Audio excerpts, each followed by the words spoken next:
call Senator Sharma. Thank you, Acting Deputy President.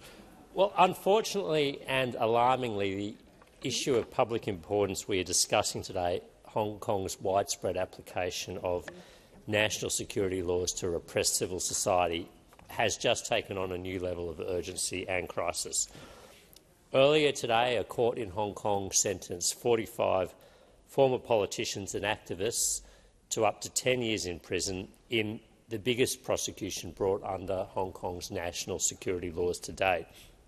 The alleged crime of these individuals, this was to participate in an unofficial primary election for opposition candidates for the Hong Kong legislature.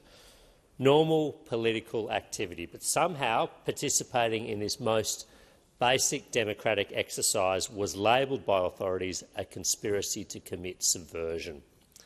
An Australian, Gordon Ng, was one of those sentenced, and we feel for him and his family.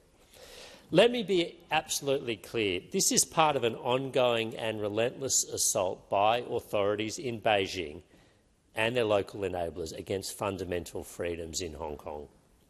It is designed to silence criticism, stifle dissent and enforce obedience. It's a complete repudiation of the rights enshrined in Hong Kong's basic law. And tomorrow, I fear, we will see yet another of the remaining embers of Hong Kong's freedom stamped out, because Jimmy Lai's trial on national security charges is due to recommence tomorrow.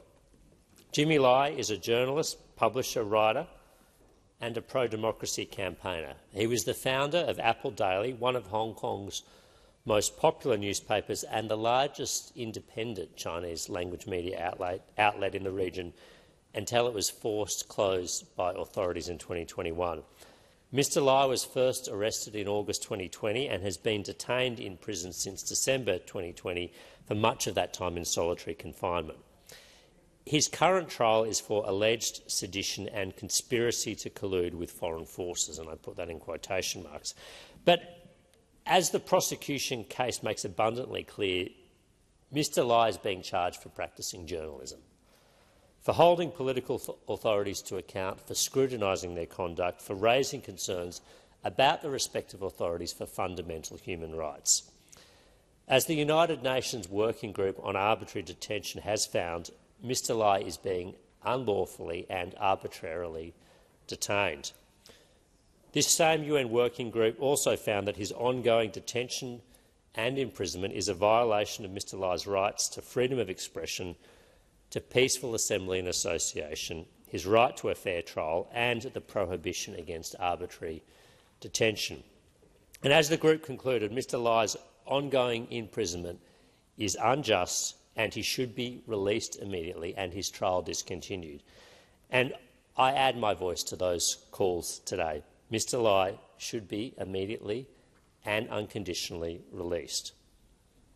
I also urge those 4 Australian judges, Patrick Keane, Robert French, William Gummo and James Allsop, to urgently reconsider their roles as non-permanent judges on the Hong Kong Final Court of Appeal and reflect on how their continued service on this court confers a legitimacy on Hong Kong's respect for the rule of law, which is clearly unwarranted. I know that many Australians who have visited and grown to admire and love Hong Kong over the years, myself amongst them, for its vibrancy, its energy, its entrepreneurialism, but most particularly for its liberal institutions and freedoms, are distressed at the path that Hong Kong is taking. It is a tragedy for many of Hong Kong's residents, but it's also a tragedy for Hong Kong itself. With its hasty and unchecked abandonment of its freedoms and its commitment to the rule of law, it is quickly turning itself into a backwater city of mainland China. I urge Hong Kong authorities to correct course, and I urge the government in Beijing to recognise that the preservation of Hong Kong's essential freedoms is in its own national interests. This should begin with the cessation of prosecutions under the national security law and the immediate and unconditional release of Mr Lai and the 45 political prisoners that were sentenced just today.